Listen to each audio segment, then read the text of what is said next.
Շարենցավանում Սուրբ Փրկիչ եկեղեցում հոգեհանգստի արարողության ժամանակ դանակահարություն։ Լուրն օրեր առաջ շոկի ենթարկեց մարդկանց։ Վիրավորը ծանր վիճակում տեղափոխվում է հիվանդանոց եւ գիտակցության չգալով մահանում։ Կասկածյալը հայտնաբերվում եւ բերման է ենթարկվում։ Տեղեկություն է տարածվում, որ եկեղեցում Արագածոտնի մարզում տեղի ունեցած խոշոր ավտովթարի զոհերից մեկի հոգեհանգիստն էր, իսկ սպանվողը հանգուցյալի կնքահայրն էր։ Դանակահարողը հանգուցյալի ընկերը, որը կնքահորն էր մեղադրում իր ընկերոջ մահվան համար։ Թեպետ ընկերն ուղևոր է եղել, իսկ վարորդը եւս զոհվել էր։ Աբսուրդային դաժան սպանություն, այն էլ է եկեղեցում, չլսված բան։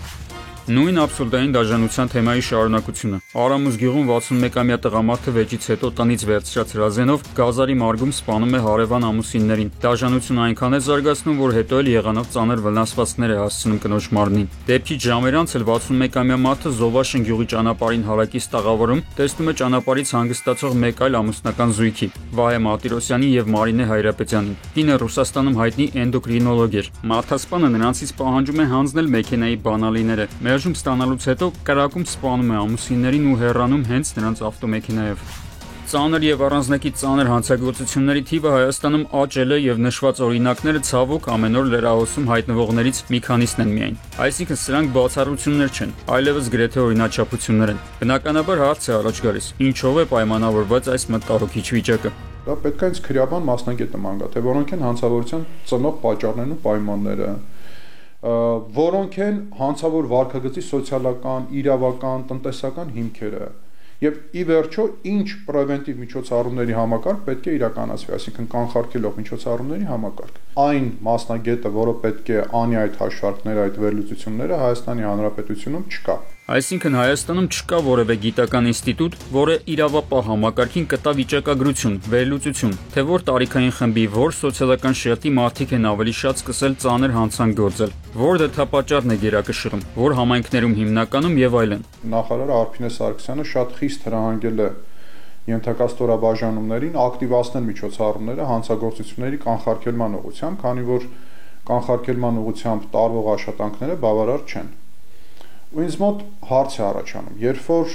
տիկին նախարարը խնդրում է ակտիվացնել այդ կանխարգելման ուղղված միջոցառումները,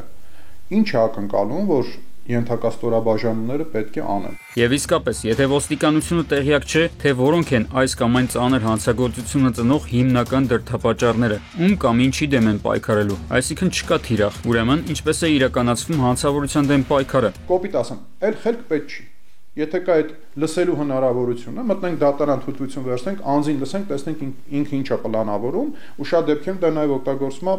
այլ շահերի համար, հա, այլ խնդիրների լուծման համար։ Բայց բոլորին չես գաղտնալսի։ Այս ահասարսուղ հանցագործությունների մեղադրյալներին գաղտնալսելու խնդիր իրավապահները հաստատ չեն կարող ունենալ։ Նրանք այդ տիրույթում անելիք չունեին, իսկ ով ուներ առողջապահական համակարգը։ Նշված հանցագործություններից մեկում մեղադրվողը ըստ տարածված լուրերի գրանցված է եղել հոգեբուժական կենտրոնում, մյուսն ունեցել է հոգեկան խնդիրներ։ Այստեղ էլ հարց է առաջանում, ինչու մասնագետները ժամանակին չեն կանխում նման խնդիրներ ունեցողների հոգեվիճակի սրացումը, ինչը, ինչպես հասկանում ենք, հաճախ է հանգեցնում ողբերգական հետևանքների։ Երբ որ պացիենտը ստացիոնար դուրս է գրվում, բուժվում, լավացումով դուրս է գրվում, դրանից հետո պետք է իր դիսպանսերիզացիան եւ բժշկական դիտարկում, այսպես ասած, նորմալ տեղի ունենա։ Երբ որ վերահսկողությունից դուրս է մնում պացիենտը, օրինակ ինքը դեղերը չի խմում, կամ ընդհանրապես նորմալ, այսպես ասած, բժշկական դիտարկում բժշկի տեղամասային ամբուլատոր պայմաններում բուժում չի իրականացվում կամ հսկողություն չի իրականացվում։ Մի օր սրանում է իր մոտ ու տենց ցավալի դեպքեր են տեղ ունենում։ Խնդիրն այն է, որ հոգեկան խնդիրներ ունեցող անձանց վիճակին հետևող մասնագետներ որպես կանոն չկան։ Մարզերից շատերում հոգեբուժի հաստիքում նշանակվում են մարդիկ, որոնք հոգեբուժության հետ որևէ առնչություն չունեն։ Պարզապես պետպատվերով դեղ են հատկացնում հոգեկան խնդիրներ ունեցողներին։ Մարդու հոգեկան վիճակի վատթարացումը նրանք կարող են նույնիսկ չֆիքսել։ Մարզերում աշխատող հոգեբուժների քանակը շատ սակավաթիվ է։ Օրինակ կարամ ասեմ, Սյունիքի մարզում, ամբողջ Սյունիքի մարզում կա 2 հոգեբուժ։ Մարզերում աշխատելը պետք է պահանջարկ ունենա ժամանակ, երբ որ այդ մարդկանց տվի բարձր աշխատավարձ։ Հիմա ցավոք սրտի նույն պետական հոգեբուժական հաստատություններից հնար լինելու դեպքում բժիշկները գնում են նաև որոշակի մասնավոր կենտրոններ։ Այսինքն ոչ հիվանդանոցային բուժում ստացող հոգեկան խնդիր ունեցող անձանց մեծ մասը իրենք իրենց հույսին են։ Եթե բախտները բերի, գիտակցության մթագնում չեն ունենա եւ չեն ընկնի, ուրիշներին էլ չեն գցի փորձանքի մեջ։ Զարգացած առողջապահական համակարգի ունեցող երկրներում բժիշկը առաջնորդվում է կլինիկական ուղեցույցով։ Որ հիվանդության դեպքում ինչ դեղորայքային բուժում նշանակի, ինչքան ժամանակ, ինչքան դեղաչափերով Հայաստանում գետ մեկ կլինիկական ուղեցույց հոգեբուժական հիվանդությունների վերաբերյալ չկա։ Մեծ հաշվով չկան տվյալներ, թե ամեն տարի քանի հանցանք է գրանցվում, որոնք կատարել են անադեկվատ վիճակում գտնվողները, որոնք մինչև այդ որևէ հանցանք չեն գործել, եւ ընդհանրապես, որոնք են այդ անադեկվատությունը ծնող պատճառները։ Մեր հանրությունը դարձել է բավականին անհանդուրժող եւ ագրեսիվ։ Դրանում կարելի է համոզվել ուղղակի քաղաքով ելթևեկելիս։ Երևի չկա օր, որպես ինչ որ ազդանշանից կամ փոքր խնդրից մարդիկ դուրս չգան ափերից եւ թեման չվերածվի մարդասպանության։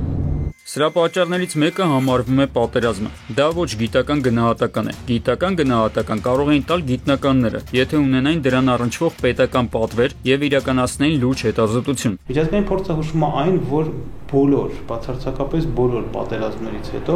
հասարակությունում քրեական վարքի տոկոսը բարձրանում է։ Որն է սրա պատճառը։ Պատերազմի ընթացքում քանդվում են մարդկանց սոցիալական պատնեշները եւ ջնջվում են կարմիր գծերը։ Ողջ մնալու համար անհրաժեշտ ծայրահեղ քայլերն են ստիպում։ Արձագանքում արդեն իսկ անմեղ գործոններին ուժեղ ագրեսիայով, դրագրգռությամբ, ուրեմն անքնությամբ, մշտապես նեգատիվ բացասական ինչ որ բան սпасելու ներքին ուրեմն հակումով, ինչը խոշոր իմաստով պաշտպանական է եւ հոգեկան ցավի ցուցանիշ է, բայց վարքային դրսևորումը իր կարող է լինել միջև անգամ քրեական։ Հարցն այն է, որ այս խնդիրը չի կարող լուծել մեկ կամ երկու մասնագետ կամավորական սկզբունքներով։ Սա համակարգային լուծումներ պահանջող հարց է։ Պատերազմից հետո նմանատիպ համակարգային մոտեցում չի կիրառվել եւ կիրառվել են որոշակի ուրեմն հոգեթերապևտիկ հոգեբանական աջակցման, նախնական աջակցման, առաջին հոգեբանական օգնության մեթոդներ, որոնք որ